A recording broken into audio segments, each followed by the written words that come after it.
Empecemos. Cuando habla un exmilitar, casi siempre saca una ampolla en el país. A veces porque respiran por la herida, otras porque salen resentidos y otras porque mientras tienen el uniforme puesto, no pueden opinar. Hace 5 meses el general Javier Rey dejó las botas y el camuflado como jefe del Comando Operativo Conjunto de las Fuerzas Militares, el hombre encargado de diseñar las grandes operaciones, y no había querido contar las razones de su retiro. Aunque parece un secreto a voces, hay diferencias grandes en las filas del ejército por los diálogos de paz en La Habana, y al gobierno nacional le ha tocado, en algunos momentos, apaciguar los ánimos. Esta semana que avanza un nuevo ciclo de las negociaciones, es interesante oír la voz del que siempre fue una piedra en el zapato. El general en retiro Javier Rey le contó a la nena Arrázola sus diferencias con el gobierno y, claro, le contó otras cosas más. También se hablan cosas desde Venezuela, porque hay gente nuestra del gobierno que va a Venezuela y habla con Timochenko y habla con otros. Cuando usted dice que gente del gobierno va a hablar con Timochenko en Venezuela, ¿es quién? Hay personas que están yendo allá, que están en documentos que están clasificados en este momento, que están bajo Sergio Jaramillo, que van a hablar allá, y otras personas que el gobierno ha mandado a hablar con esta gente. Del gobierno colombiano. Del gobierno colombiano. Civiles que va a reunirse con Timochenko en Venezuela. Y exactamente, y con otros cabecillas, y eso es lo que no quieren sacar, y esos documentos no salieron nunca a la luz pública. Este hombre es quizás el oficial más felicitado. No en vano, cuando fue comandante de la aviación de ejército, estuvo al frente de Jaqui, la operación militar más audaz que se haya realizado. Fue también uno de los responsables de dar con el paradero de Raúl Reyes y de diseñar la estrategia para el ataque final. Los aviones bajo su mando y sus tropas en tierra dieron la ubicación exacta de la guarida donde se escondía el mono Jojoy. Y por si fuera poco, uno de esos hombres es quien detecta a Alfonso Cano, que permanecía escondido en una casa cerca a Suárez, en Cauca. Se llama Javier Rey y fue, hasta hace 5 meses, el jefe del Comando Conjunto de Operaciones, una especie de cuartel general desde donde se definen las más sofisticadas acciones militares y de inteligencia contra las amenazas del Estado.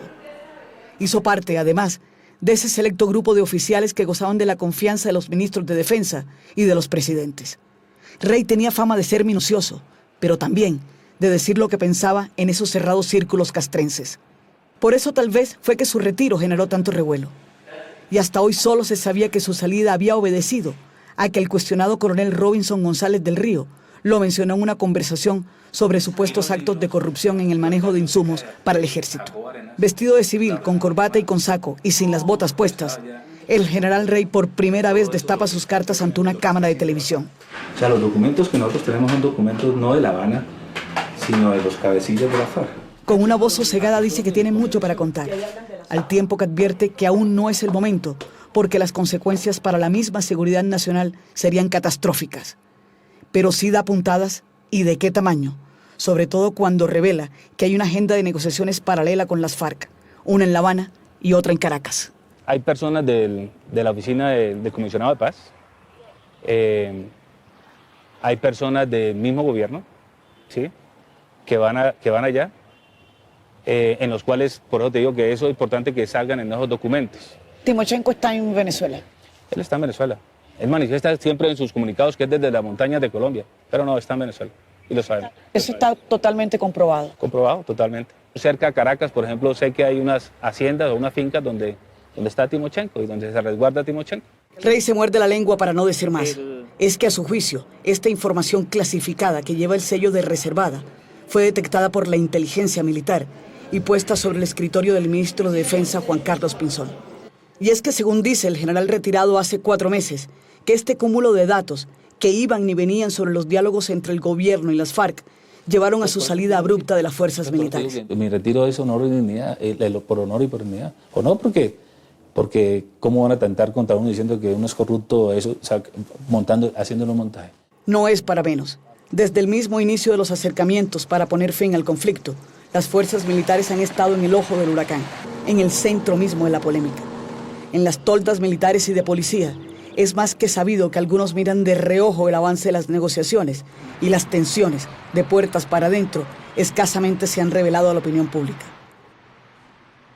Pero es un secreto a voces que la sola mención de los diálogos ha amenazado inclusive con partir en 2 a las Fuerzas Armadas. Y que la FARC no busca la paz, busca ni quiere el poder, busca es implantar un gobierno diferente, como ellos lo han manifestado. para desautorizar. Y ese inconformismo quedó en evidencia hace más de un año cuando el expresidente Álvaro Uribe reveló la ubicación exacta por donde saldría Pablo Catatumbo y varios guerrilleros con rumbo a Cuba. Este escándalo de las coordenadas de nuevo puso en jaque el altísimo mando militar, que prometió una minuciosa investigación interna, sin resultados tangibles hasta el momento. Un año y medio después, el general Javier Rey, sobre quien recayeron las sospechas iniciales y posteriores, cuenta qué pasó, cuenta su versión. Llegó un documento donde... Y aunque no le pone ni nombre ni apellido, sí deja en claro que quien le mandó las coordenadas al expresidente Uribe sí trabaja en las Fuerzas Armadas, pero no es del Ejército. Un general de los 6 que usted les da las coordenadas es chuzado. ¿Es chuzado? ¿Por quién? Es chuzado por unas personas. Ahora, ustedes vieron ahí a los jaques a esta parte, pero es una persona, porque las instituciones son sagradas. Sabemos que es una persona que hizo eso. ¿Un civil? Una persona de una institución. Ok. De una persona que no es del ejército exactamente. Y la manda a un amigo del expresidente Uribe y este se la entrega a Uribe. Eso me llega a afectar a mí me piden la renuncia. Me dice que me vaya. Rey tenía la absoluta certeza de que no era bien visto por el alto gobierno, luego de este episodio de donde salió bastante maltrecho. Pensó en irse, pero no lo dejaron. Y en ese reacomodo llega a sus manos un documento que nuevamente genera una crisis interna de la que apenas se sospechó, pero que solo hoy se sabe la dimensión. Los analistas nuestros de inteligencia del ejército son los que se dan cuenta de los planes secretos de la FARC. Y es cuando la inteligencia militar ubica una comunicación entre Timochenko, máximo jefe de la FARC, y Mauricio, alias el médico, el mismo guerrillero que fue la punta de lanza en las negociaciones de La Habana en ese 2011. Encontramos un documento en una conversación entre alias Mauricio el médico, que está en Venezuela, frontera con Bichada, y el cabecilla de la FARC, Timochenko, en la cual hablan de que tienen pago a una persona del gobierno, un documento que le dan una clasificación muy alta, en el cual me dicen que es el fiscal. Dice, es fiscal. No sabemos si es el fiscal general o quién, pero dicen que el fiscal está comprado. Está pago. Está pago. Pago por la FARC. Está pago, un fiscal. Entonces no sabemos cuál es. Pero es un documento que inmediatamente lo guardan y lo archivan y lo llevan a un nivel muy alto de clasificación. ¿Cómo se entera usted de ese documento, general? Porque en ese momento estoy recibiendo un nuevo cargo que es el subjefe de Estado Mayor Conjunto Operacional, en el cual, como jefe de operaciones, tenía eso y recibía la parte de la inteligencia. Entonces el J2 del Comando General, cuando yo me voy, me dice, Mijal, usted tiene razón, lo que está pasando es esto. Yo le digo, bueno, ¿y ese documento por qué no lo sacan? Entonces me dice, ya lo tiene Mijal Mora. Mijal Mora va a hablar con el ministro, con el presidente. Yo hablo con Mijal Mora. Es cuando a la semana pasa de que Mijal Mora se va a levantar de la mesa de negociaciones, ¿correcto? No sé qué le habrá dicho el presidente a Mijal Mora, pero Mijal Mora estaba muy disgustado en ese sentido. La eventual salida del general Mora de la mesa en Cuba hubiera llenado de incógnitas el futuro inmediato de las negociaciones. Una catástrofe, dirían algunos.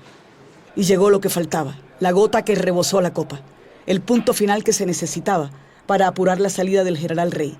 Y eso tenía nombre propio, Andrómeda. Que la embajada de Inglaterra me llamaron del I-16 y me dijeron que semana tenía 30.000 audios más. Le dije, señor ministro, yo me parece y le dije, señor ministro, es un chantaje.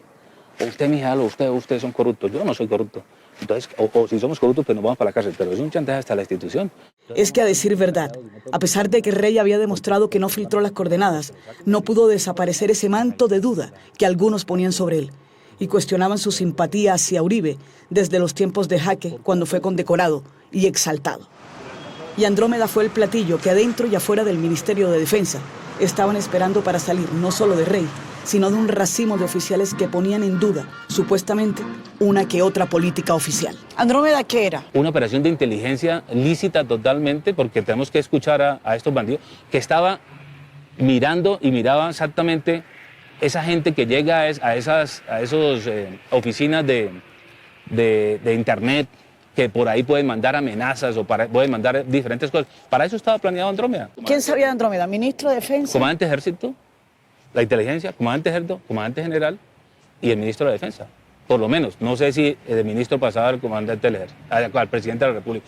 Debe ser así, porque debe conocer, pero no sé en este momento. Pero sí sabía el mando. El alcance de la sala Andrómeda, hasta ahora desconocida, iba más allá de una simple sala de espionaje. ¿Qué hacía Andrómeda? No lo sé exactamente, pero lo que yo sé, la información que yo tengo, el papel exactamente era localizar a esas personas o vigilar a esas personas que llegan a esos negocios de internet que pueden por ahí mandar documentación, pueden mandar planes, pueden mandar situación de contratos, de contratación, ¿correcto? Era más o menos su misión en ese momento. Mira, una parte para un enemigo como es la FARC no se tiene ahí en una parte pública, se tiene en otra parte. O sea, eso estaba para eso, montado para eso. Esa para era la detectar función. personas que llegaran ahí a nombre de la FARC. Puede ser a nombre de la FARC o delincuencia común o personas de la misma institución que van a mandar situaciones de contratación, por eso habían uniformados Contratación, cuando usted habla de contrataciones, contratación... ahí. La contratación normal del gobierno, de la misma institución, que puedan mandar por ahí a alguien, oiga, mire, va a salir una contratación adelante, van a hacer esto, ¿correcto? Era no solo para la FARC. No solamente la FARC, era para la gente que llega a esos sitios donde libremente pues, y públicamente pueden mandar muchos documentos, privados o que lógicamente van contra la seguridad nacional. Andrómeda estaba realmente, estaba en capacidad y sí lo estaba haciendo de chuzar la mesa de La Habana. No, eso no lo hacía Andrómeda. Eso no lo hacía Andrómeda. ¿Para qué? Si lo fuera a hacer, ¿para qué lo hacía desde un lugar público? En todo caso, el escándalo de Andrómeda revelado por la revista Semana puso a la cúpula y al ministro de Defensa a dar explicaciones. Pero ya la decisión estaba tomada. El alto mando sería relevado y Rey presentaría su renuncia. Nos habíamos convertido como en un obstáculo y no solamente para las conversaciones, supuestamente nosotros estamos recomendando para la transformación de las fuerzas. El Ejecutivo estaba agotado de los rumores de ruido de sables internos, de amagos de insurrección, de esos cuentos que iban y venían y que hablaban de que unos militares eran uribistas y otros boicoteaban los diálogos. No se sabe qué es verdad y qué no lo es, pero lo cierto es que el general Rey sigue diciendo lo que antes no podía, sobre todo en ese espinoso tema de la persecución a la guerrilla y de ese supuesto bajonazo en la ofensiva militar. Uno tiene la sensación de que ha bajado bastante la actividad del ejército contra la FARC. Mire, es una opinión personal, pero se puede mostrar. Yo digo, entre comillas, que hay un cese al fuego bilateral.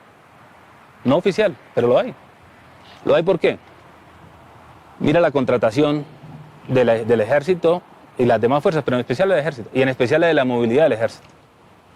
El alistamiento nuestro de aeronaves ya está casi por debajo del 50% en forma general, y va de para abajo, porque el impacto, mientras se hacen los contratos nuevamente, para recuperarlo pasa tiempo.